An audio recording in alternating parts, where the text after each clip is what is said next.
هاوشێوەی یەکێتی و پارتی کە چەندێ ناکۆکن لەگەڵ یەکتری ئێوەی لایەنە ئۆپۆزیسیۆنەکانیش ناکۆکن لە ناو یەکتری نەک عیبە نییە هەر زۆر عیبەیە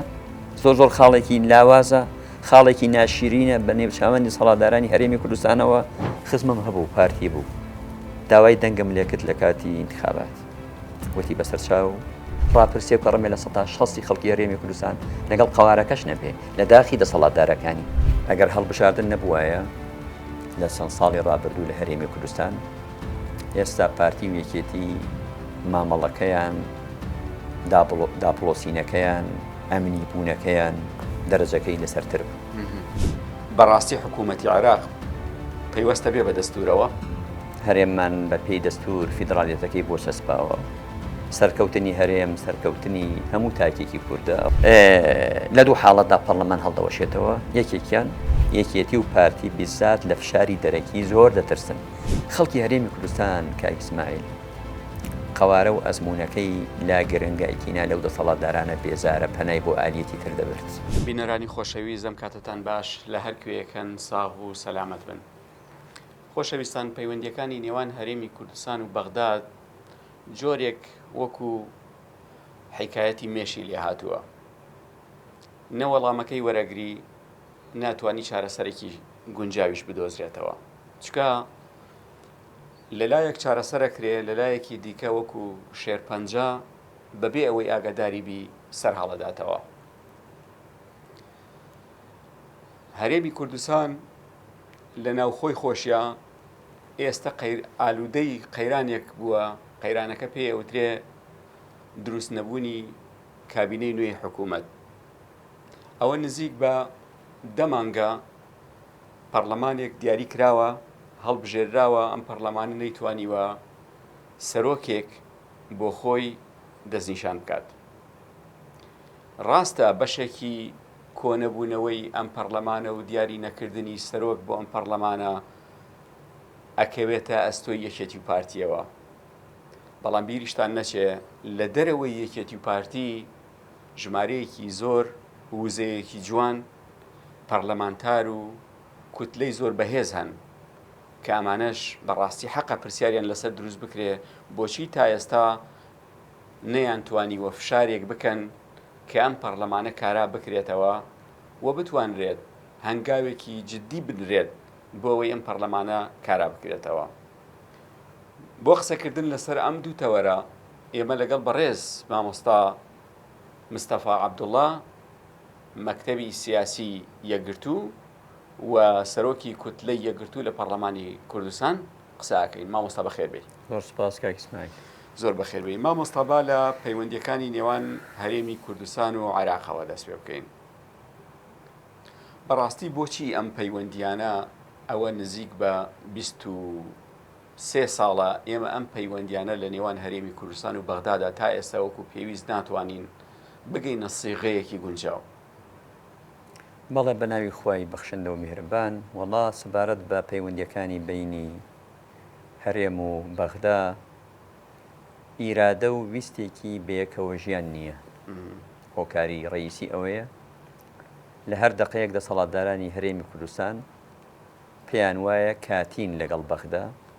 ڕۆژ بەڕێ دەکەن ئەمرێکی واقع بێتە پێشێ گۆڕانکاریەک لە مەنتیقەکە بێتە پێشەوە ئاڵ و گۆڕێ ڕووبدا لەو عێراقا نەمێن و جیا ببنەوە بەغداش هەر لە بیری کۆنتڕۆڵکردنەوەی هەموو عێراق و ویستەکەی وایە ئیرادەکە وایە جا ئیرادەیەکی ئاوە ویستێکی ئاوە کە مامەڵە لەگەڵ یەکتر دەکا دایمەن فرسەت تەڵەبی دەکا خۆناغ بەڕێ دەکا بە کاتی دەچێتە پێشەوە ڕێکەوتنەکان کۆنکرێتی نین ئەو دوو ئیرادەیەک لەلایەن کۆمەڵێک لە دەسەڵاتدارانی هەرێمی کوردستانەوە ئیرادەیەکیش لە ناو نوخبەیەک و دەستە بژێری حکوومەتی بەغداوە کە ڕۆژێک لە ڕۆژان ئەوە کۆتایی پێبێ ئەو فیدراڵیەتە نەمێنێ ئەوە وای کردووە خەڵکەکەی بۆتە قوربانی بەیەکەوە ژیان بۆتە قوربانی ئەزمونونەکە بۆتە قوربانی بارودۆخێکی سیاسی لە منتیقە دێتە پێشێ دەسەڵاتدارانی هەرێمی کوردستان هەوایەکیان بۆ دروست دەبێ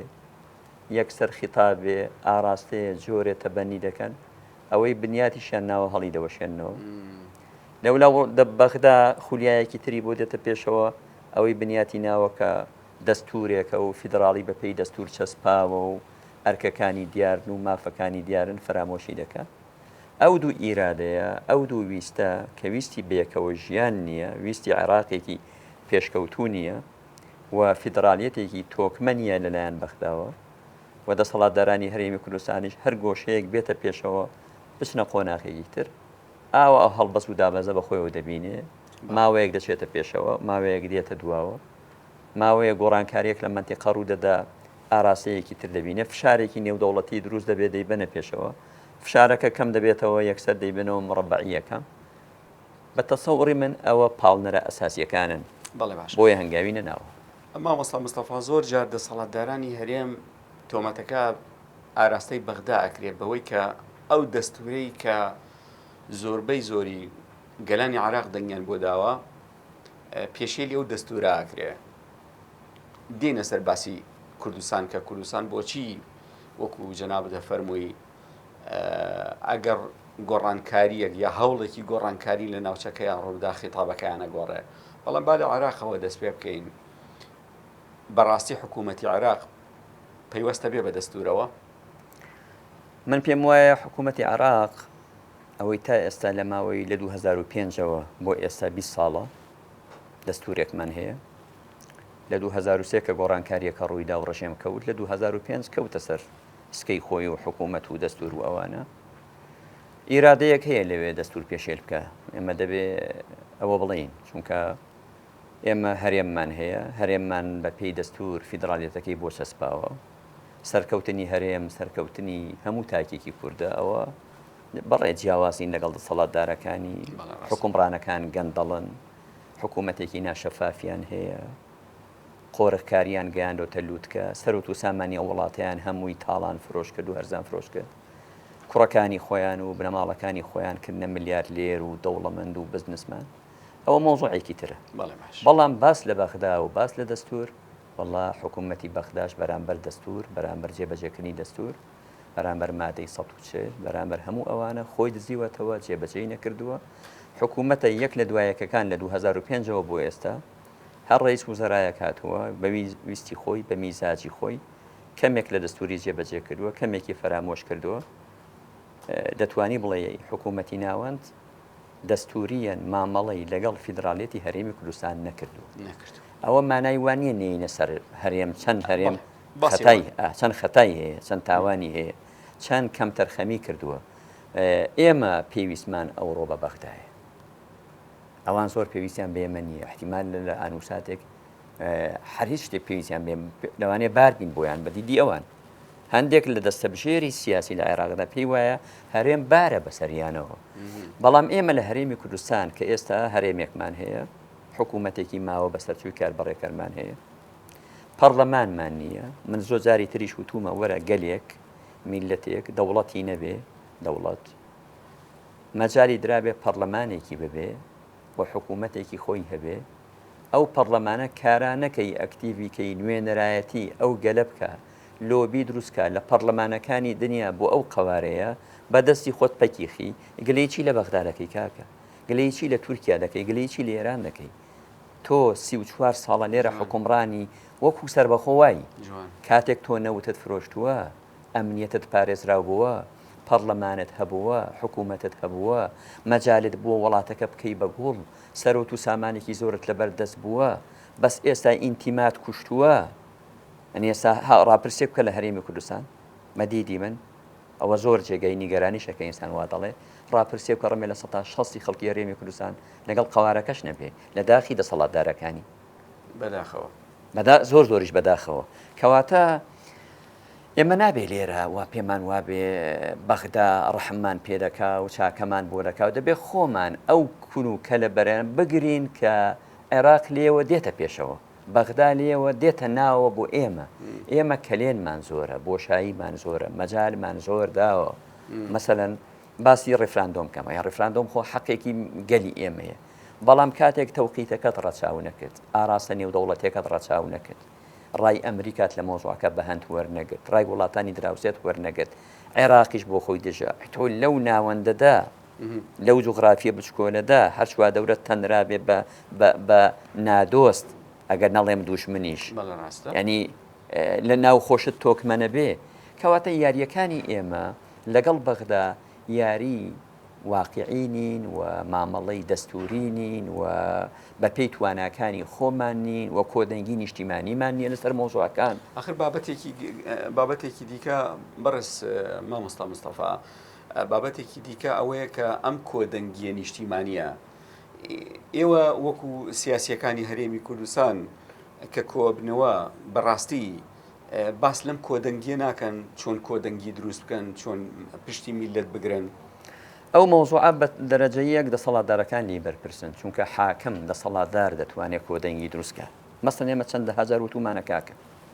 لە بەغدا فراکسیۆنە کوردیەکانمان هەن یەکێتی تێدایە پارتی تێدایە گۆڕانی تێدایە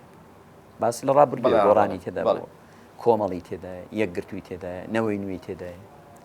ئەوانە هەڵبژێراوی هەرێمی کوردستانە نوێنەراتی هەرێم دەکەن لە بەغدا بەڵێ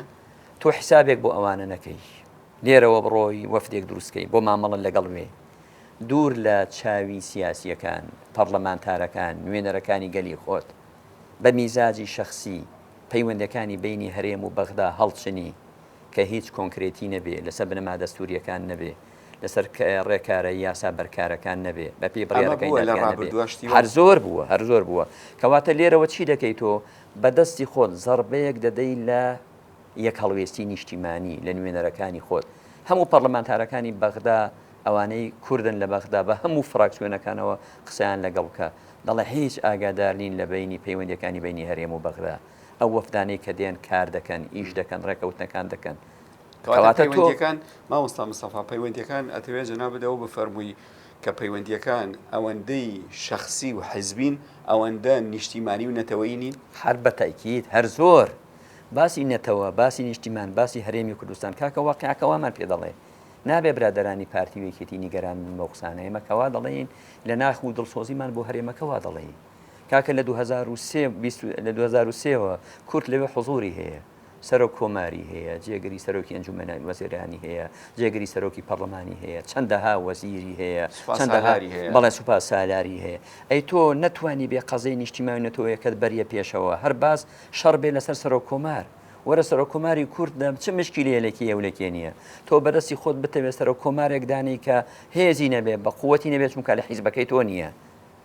ئەوە کورد لاواز دەکەی وەکو ئاماژەم پێکرد لە 2005ەوە کە یەکەم انتخابات کراوە کورد لەوێ حوزورێکی گەورەی هەیە ڕۆژێک لە ڕۆژان حکوومەتی بەغدا لێرە تەشکیل دەکرا هەموو بیرمان دێ 2005 2009 2014 ئەگەر حکوومەتی بەغدا پێک هێنرابە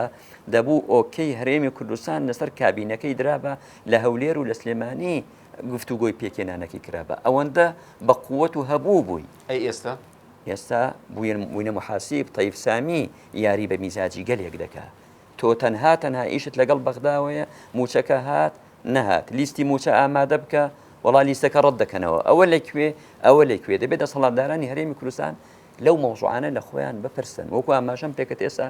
باسی ئینتیمای نیشتیمانی و نەتەوەیی بڕوا بکە لای تاکی کورد ئەولەویەتی نەماوە لە کاتێکدا ئەوە جێی نیگەرانیە ئینسان لە ناخێکی بەسۆوە ئەو مۆزوعە دەڵێ بەڵام وایان حقیقەتێکی تاڵە حقیقەتێکی زۆر تاڵە بەنەوعێک تاڵە ئینسانێکە هەستی نیشتیمانی هەبێ نەتەوەی هەبێ خزمەتی ئەو قوارەیە بە گرنگ بزانێ هەموو ڕۆژێ لە ناو خۆیدا دەتلێتەوە بەڵام دەسەڵاتداران باکیان نیە سیر کە ئەو هەموو قەیرانە قوڵە هەیە کاکە سێ مانگ فەرمانبەر موچە وەرناگرێت تۆ هەر خەمیان نییە هەمویان بوونە ملیارلێر ئەتوانین بڵین بەرز مامۆستا مستەفا ئەتوانین بڵین ئێستا خەمی هەموو سیاسیەکانی ئێمە خەمی هەموو قەوارە و دەسەڵاتەکەی ئێمە بووەتە خەمی موچە لە کاتێکا ئێمە گەورەترین خەممان خاک و سربەخۆی و فیدراڵی وەوانەیە وای لێ هاتووە گە ڕۆژانە سەیری کۆبوونەوەی ئەنجومەنی وەزیرانی هەرێمی کوردستان بکەی ماوە بەسەرچوو هەموو جار تەوەرەی هەیە موچە لیستی موچە گرفتی موچە لە باتی پرۆژەی استراتیژی بە عیدولمەدا وەرکاکە 2 ساڵ و 7 مانگە حکوومەت و ماوەت بەسەرچووە حکوومەتێک کە ماوەی بەسەر چوو هەرێمێک کە پەرلەمانی نەبوو ئەوەندە لاواز دەبێت لە بە ئاسی ڕای نێودەوڵەتی وڵاتانی دراوسێ ناوەند بچکۆلە دەبیەوەرە بۆ خۆت ئاوا خۆت بوو دەڵەو بچکۆلە بکەی حیای میلەتەکەش بەری و خەوارەکەش بەری کێ وەکو ئاماژەت باسی پەرلەمانیشە کرد کێ دەستی گرتووی ئێساکانە پەرلەمانێکی ئەکتیڤ و حکوومەتێکی کارا و خزمەت گوزاریەکی تەواو و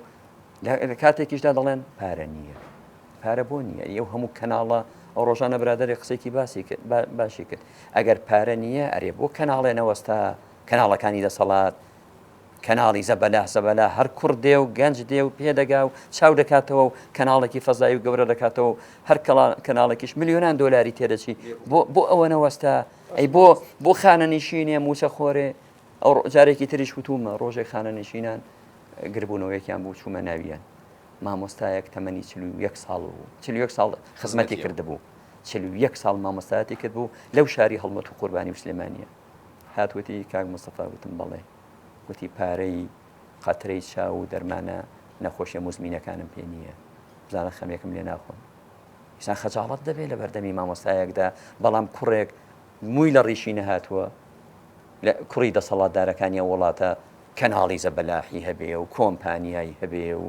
شەریکاتی گەورەی هەبێ و گرێ بەست لەگەڵ وڵاتانی عەرەبی وڵاتانی خەلیج بەبەستێت و یعنی کەناڵ لەسەر کەناڵ بیکەنەوە و دەوڵەمەند و ملیار لێری گەورە و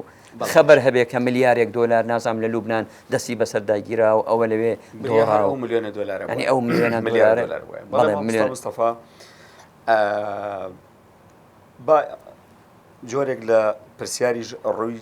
لە جەنابتان بکرێت ئێمە ڕاستە لە ئەنجومەی نوێنەرانی عێراق لەوە چێ ڕێژەی ئەو کورسیانی کە لە دەرەوەی یەکێتی و پارتین کە کوردن ژمارەیەکی کەم بێت بەڵام بەڕاستی ئەم پرسیارە بۆ هەرێمی کوردستان ناواقعیە چکە لە ناو هەرێمی کوردستان لە پەرلەمانی هەرێمی کوردستان لە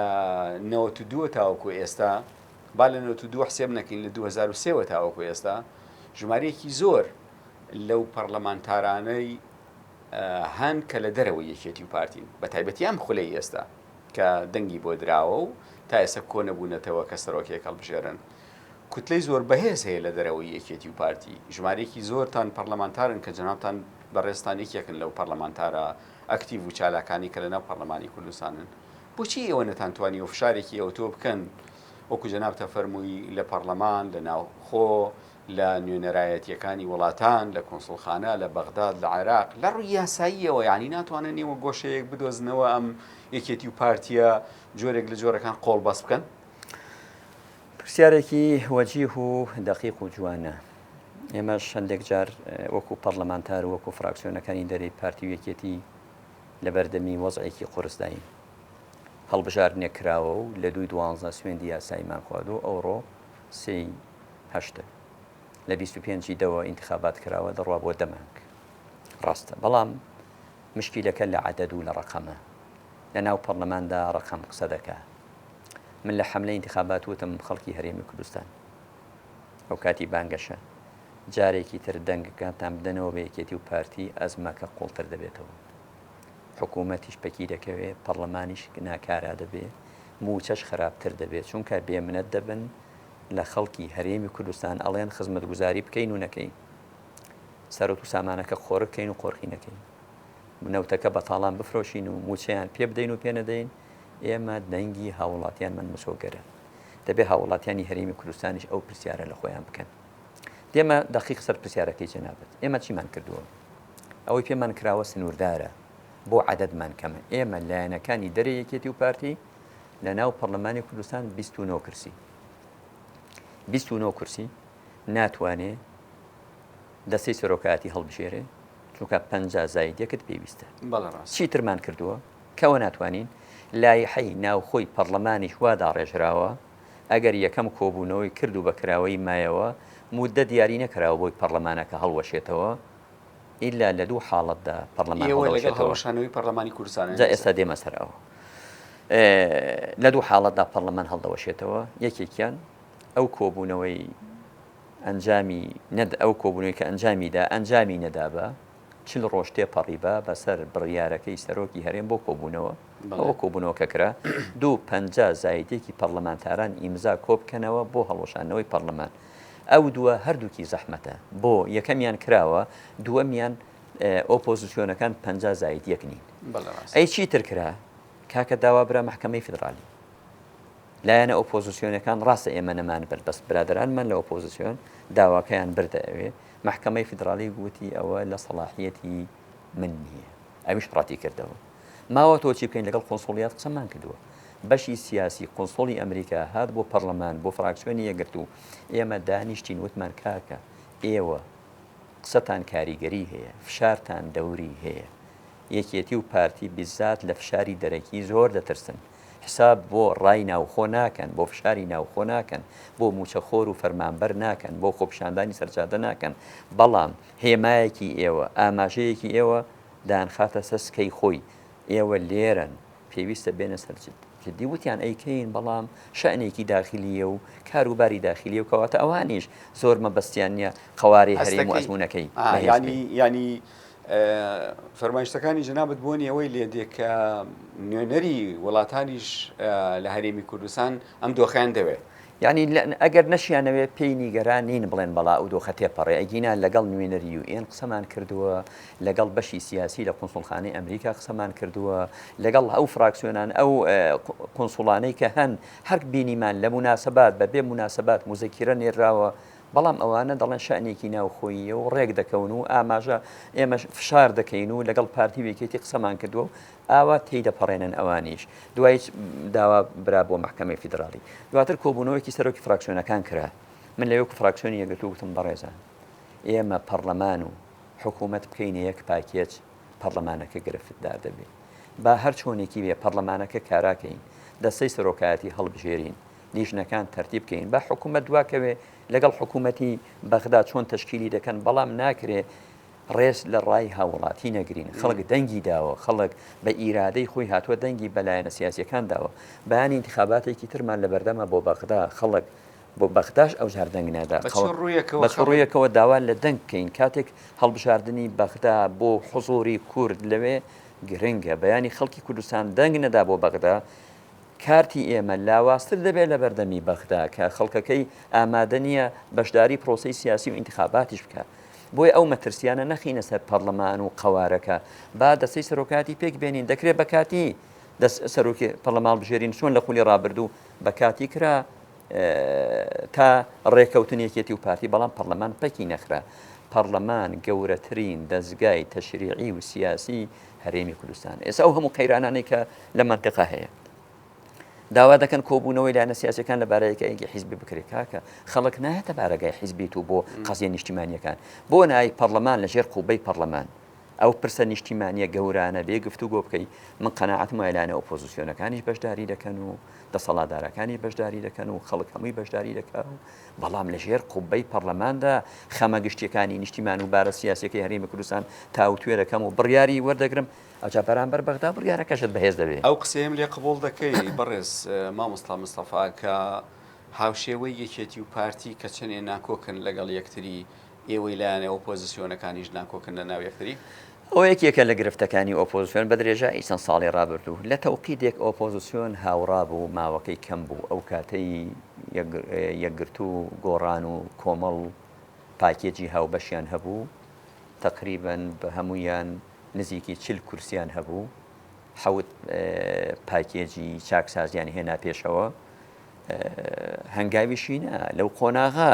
بوجە هاتە پەرلەمانی کوردستان و خەڵک زانی پارە چییە و بوجە چییە بۆ ئۆپۆزیسیۆن هەماهەنگ بوو کاریگەری گەورەی هەبوو ئێستا یەکێک لە گرفتەکانمانەوەیە بە تاکید گرفتە لەو ماوەیە جا ئەگەر تەواوی کەم ئەو ماوەیە مەوک فراکسیۆن یەکگرتوو ویسمان هەموو لایەنە ئۆپۆزیسیۆنەکان لە پەرلەمانی کوردستان بەیەکەوە بین لە پەرلەمانی کوردستان بەڵێ لە پەرلەمانی کوردستان کۆبینەوە فراکسیۆنی یەکگرتوو هەڵوێست گۆڕان نەوەی نوێ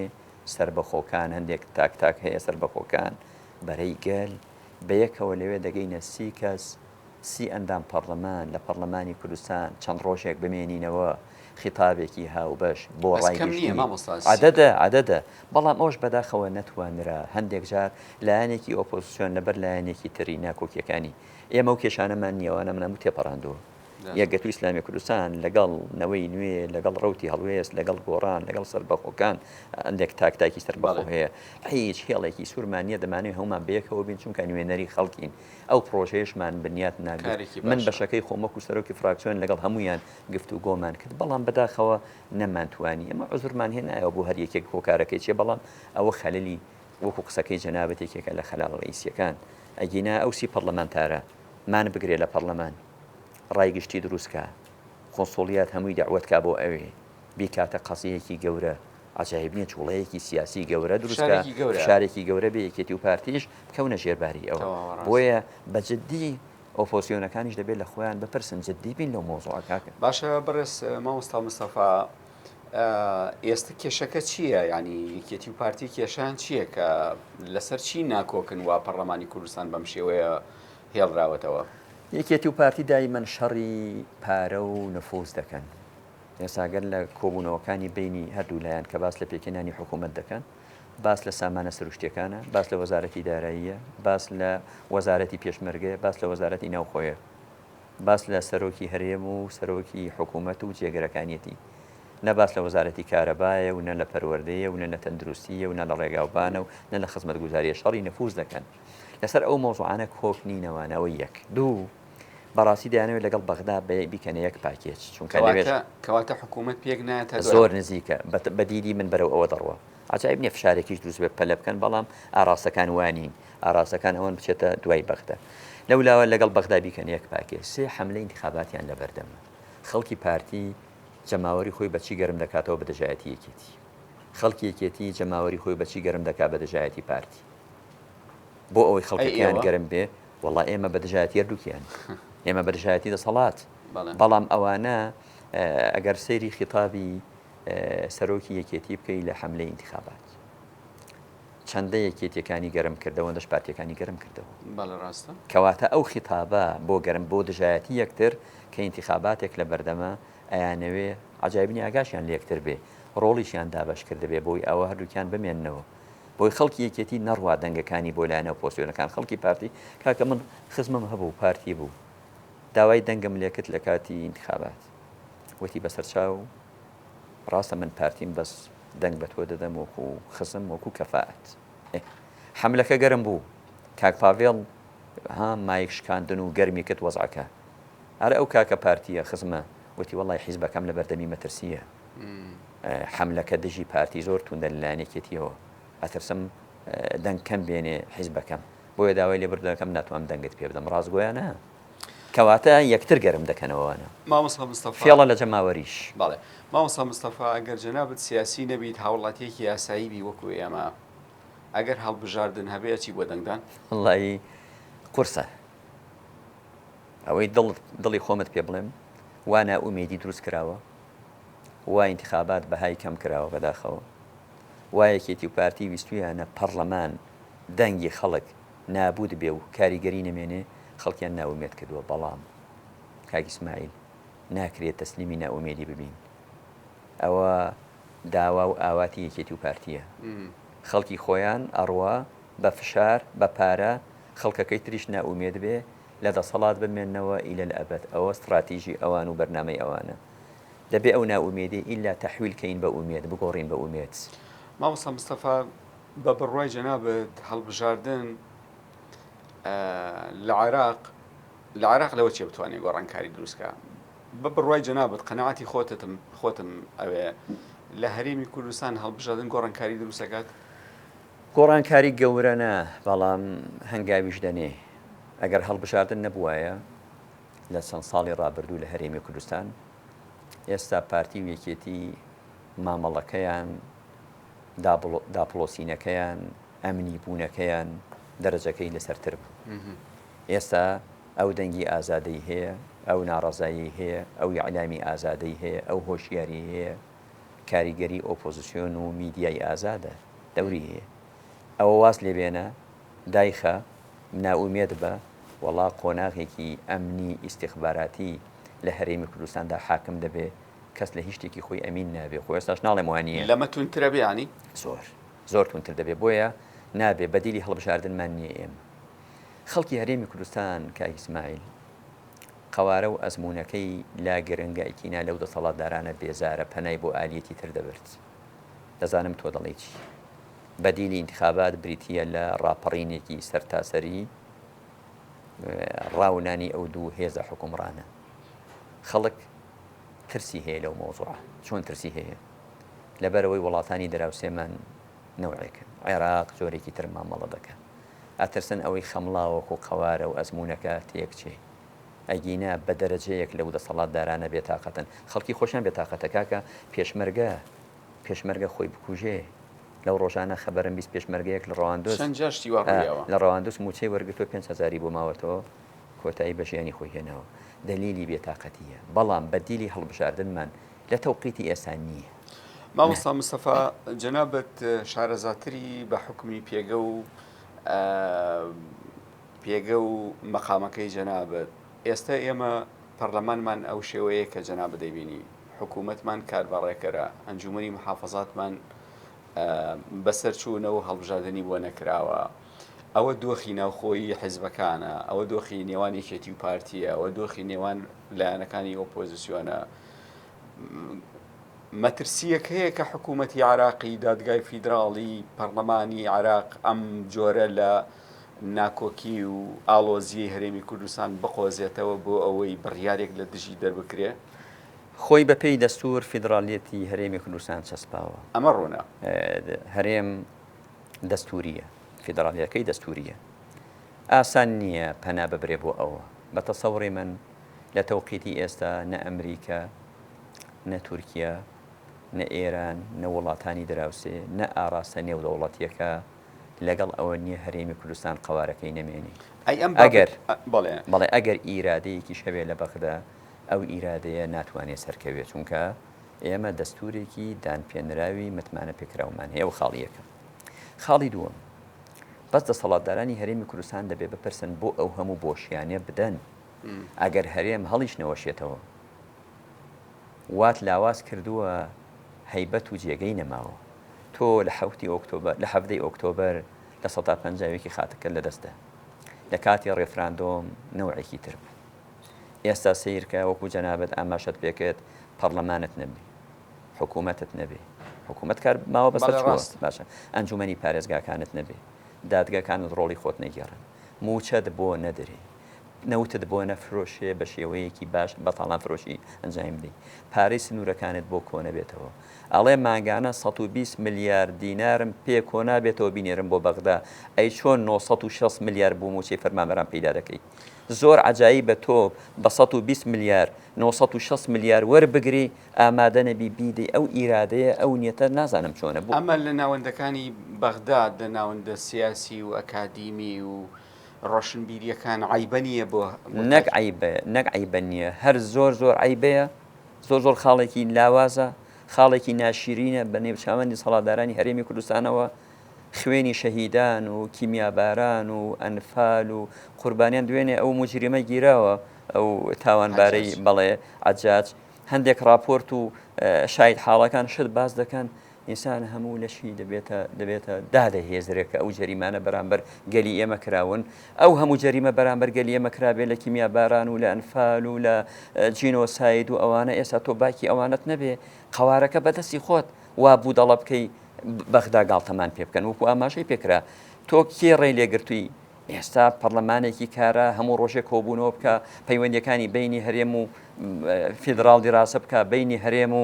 دنیا دراسە بکە، وەفدێک لە پەرلەمانی کوردستان پێک بێنی لە هەموو لایەنە سیاسیەکانی هەرێمی کوردستان بیکەیە یەکدەنگی نیشتیمانی بڕوا بۆ پەرلەمانەکانی دنیا، حاڵ و باڵی ئێرە بەرێتە دنیا لۆبی بۆ دروستکە. تۆ ئەوانە بەدەستی خۆت پەکخی بێ ئەهمیەتی بکەی، لەو لاش هۆ بڵێ وەڵا دوژمنمان زۆرە و نایاڵن قەوارەکە لەسەر پێ خۆی بۆستێ و ئیرادەی هەڵوەشانەوەی قەوارەی تۆ خۆت خەریکی قەوارەکە هەڵوەشانەوەتەوە. ئەڵوەشانەوە یانی چی؟ ئەم جۆرە لە مامەڵەکردن و بێبەهاکردنی تاکی کورد بێکەرامەتیە لە ناوەندەکانی عراقیە داواکردنی موچە. وەڵاهی ئەو ماوەیە پرسیارێکی جوان بوو، زۆر ئیتیهامی ئێمە کرا وەکو یەکگرتو وەکو لایەنە ئۆپۆزیسیۆنەکان بە تایبەتی یەکگرتو کە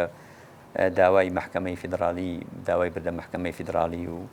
و دواتر ئەو ماوەیە ئەمینداری گشتی نامەیەکی بۆ سوودانی نووسی لەسەر ئەو قەیرانانە و کە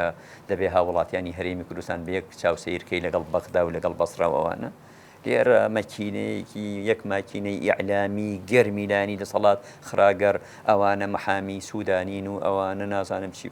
کاکە داواکردنی موچەی هاوڵاتیانی هەرێمی کوردستان ژیانێکی شەڕەفمەندانە خەڵک لەسەر پێی خۆی بوەستێ ماڵ کێشەی بۆ دروست نەبێ ئەوە نەک کەرامەت و ڕێزە ئەوە ئەرکێکی گەورەی لایەنە ئۆپۆزسیۆنەکان دەسەڵاتدارانە بەڵام تۆ دەڵێی شۆڕشم بۆ کەرامەت نەکردووە خەباتم بۆ کەرامەت نەکردووە ئیوەرە و خەڵکەکە بژی بزانم وەکو خەڵک دەژی وەکو ئاماشەم پێکرد مناڵت بە کاریۆرەسی نێزانکۆی هەیە زانکۆ معقولە مناڵێت ئەهلیەی تەواو نەبوو بێتەوە زانکۆی هەبێ و کۆمپانیای هەبێ و فەوجی هەبێ و فڕۆکەی هەبێ و کۆپتەری هەبێ و نازانم کۆمپانیای زەبەلاحی هەبێ و لەو لاشەوە کاتێک فەرمانبەرێک خانەنشینێک داوای موچەکە دەکا بیبەستیەوە بە هەڵەیەکی گەورەیە. مامۆستا مستەفا گفتوگۆکەمان کۆتایی پێهات زۆر سوپاس بۆ بەدەمەوە هاتنە هیوادارم ساغ و سەلامەت بی ئەگەر من شتێکم لە بیر چوو بێ و حەزکەی بفەرمووی لە خزمەتتان دەستان خۆش بێ و مێدی سەرکەوتنتان بۆ دەخوازم. زۆر سپاس جارێکی دیکە خۆشەویستان بەڕێزان لەگەڵ مامۆستا مستەفا عەبدوڵڵا قسەمان کرد جەنابیان ئەندامی مەکتەبی سیاسی یەکگرتووی ئیسلامی کوردستانن و جەنابیان سەرۆکی کوتلەی یەکگرتوون لە پەرلەمانی کوردستان هیوادارم توانی بێتمان وەڵامی پرسیارەکانی ئێوەی لێوەربگرین. ساغ و سەلامەت بن هەر بژین.